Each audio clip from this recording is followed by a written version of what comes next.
Bienvenue au labo des CIP. Salut. Alors aujourd'hui, on part en mission.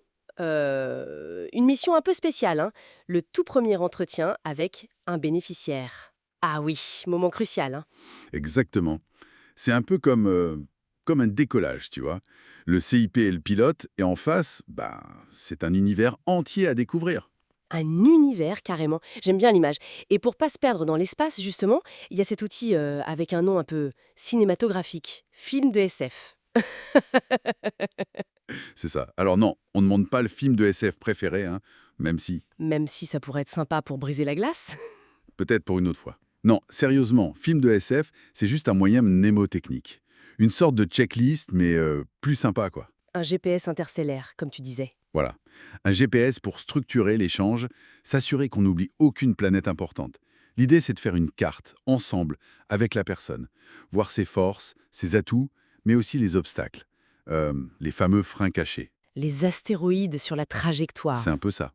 Des trucs qui peuvent faire dévier le parcours vers l'emploi, si on les voit pas. Mais attention, c'est pas un interrogatoire, hein, on est d'accord là-dessus. Ah non, surtout pas. C'est une trame, une boussole. Faut l'utiliser avec souplesse, avec beaucoup d'écoute, de bienveillance. Chaque personne est différente, donc chaque entretien l'est aussi. Et le but final, c'est d'arriver à quoi? Un diagnostic? Un diagnostic partagé, oui.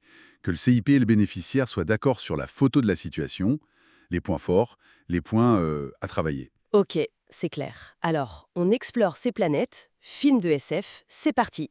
Allez, on décolle avec le F. Famille, situation perso, l'entourage, est-ce qu'il y a du soutien ou au contraire un isolement? Et puis, les questions pratiques, genre garde d'enfants, c'est la base de lancement de long. Tout à fait. Un environnement stable, ça aide énormément. Ensuite, le oui. Informatique. Alors là, piège. On pense juste ordi et connexion. Oui, mais c'est plus que ça. C'est surtout l'aisance. Est-ce que la personne sait créer un compte en ligne, postuler sur une plateforme? C'est devenu essentiel. Et la fracture numérique, elle touche parfois des gens qu'on soupçonnerait pas. Même avec un bon CV, tu veux dire. Exactement. Ensuite, L comme logement. Fondamental. Avoir un toit stable, des conditions correctes. Si t'es en galère de logement, c'est compliqué de penser au reste. Et la localisation aussi, ça joue. Bien sûr. Après le L, on passe au M. Mobilité. Le nerf de la guerre souvent. Permis, voiture, transport en commun accessible. C'est quoi la zone de recherche possible? Voilà. Sans solution pour bouger, même le meilleur job reste inaccessible, quoi. C'est clair. On continue. D. D pour diplôme et formation. Le parcours scolaire, les certifs, est-ce que c'est toujours pertinent aujourd'hui? Est-ce qu'il y a un besoin ou une envie de se former? On valorise tout ce qui a été fait. Et juste après les diplômes, logiquement, E. Expérience. Tout le parcours pro, les compétences, même celles qui sont pas sur le CV, hein, le bénévolat, les trucs appris sur le tas. Et on parle aussi des périodes sans emploi. Pas pour juger, mais pour comprendre le cheminement. Ok. Il nous reste S et F. Alors le S, Santé. Sujet délicat, mais essentiel. Santé physique et mentale aussi, faut pas l'oublier. Est-ce qu'il y a des limitations, un handicap, une RQTH peut-être, ou même juste une grosse fatigue? et là, faut y aller doucement. Ni avec le dernier F. Finances, les ressources, la gestion du budget. Est-ce qu'il y a des dettes? Des soucis financiers, ça peut complètement paralyser une recherche d'emploi. C'est un peu le carburant, tu vois.